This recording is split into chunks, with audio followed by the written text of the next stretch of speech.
Okay, so Super Saturday in the Six Nations is usually chaos, but this year I think we've genuinely seen one of the best rounds of Six Nations ever. Again, we had Wales finally end their 15-game, 3-year losing streak. Ireland continue their utter dominance over Scotland. And then England v France might be the best game in the Six Nations there's ever been. And I'm here to talk you through them all. Let's start with the painful one first. Ireland v Scotland. But once again, Ireland just have Scotland's number. There's nothing Scotland can do to beat them. And who's going to tell this guy and Scotland fans, oh my god, we can actually win the title? Actually, they had no chance. The final score was 43-21. And the stat that really sums up this fixture is that in the previous 12 games, Scotland have only led Ireland for 65 minutes out of a possible 960. Every time Scotland looked like getting back into the game, Ireland just slammed that door shut again, and then they would go to the other end of the pitch and score. Momentum completely gone. And one of the big issues that I think Scotland might potentially have in the last two games is their defence, because in the last two games they've shipped 82 points. I don't know if this is a problem or not, but I don't know if that's sustainable, or is that just what rugby's looking like right now, because this championship has been the highest try scoring championship there's ever been. We also desperately needed a fast start into this game, and we just didn't get that whatsoever. Jesus. What is that?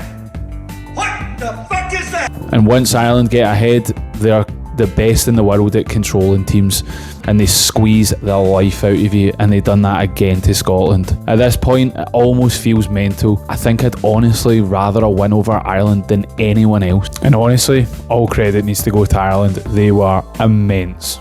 Well done, Ireland, on your Triple Crown win. We'll get you next year. But if Scotland fans were frustrated, shit. Welsh fans were finally celebrating. I called it. I said they were going to win. I actually got one of them right. Because Wales have finally ended their 15-game losing streak and their first Six Nations win in 3 years, beating Italy 31-17 at the Principality. And honestly, Wales controlled pretty much the entire game, both sides of the ball. Their defence was aggressive, their attack was sharp and organised, and for the first time in a while they actually looked confident. And credit has to go to Steve Tandy, because he has found something in these players. There was structure, there was energy, and there was belief. It was the Welsh that just were the better side. And England and France, I don't even know where to start with this game. It was utter madness. This game finished 48-46 to France, and it is genuinely the best Six Nations game that I've ever seen. And I said that last week, that's how good this tournament has been. The pace, the tries, the drama, it had everything. And the moment that Thomas Ramos walked up to that line, he must have had his balls in a wheelbarrow, because his cojones are huge. England fans will say the penalty was utter nonsense, and honestly, I've got to agree with you, the high tackle was a bit sus. But as a neutral, this game was unbelievable entertainment. It really was. Player of the tournament, for me, it has to be Stuart McCluskey.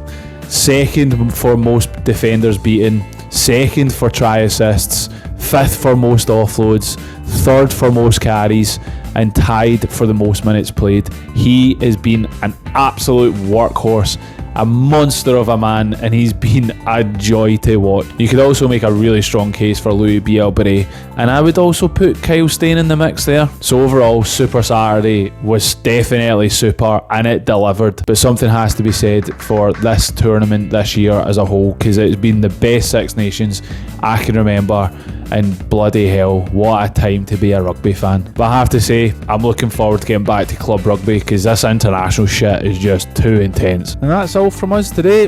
Thanks for watching, and remember to like and subscribe. See ya!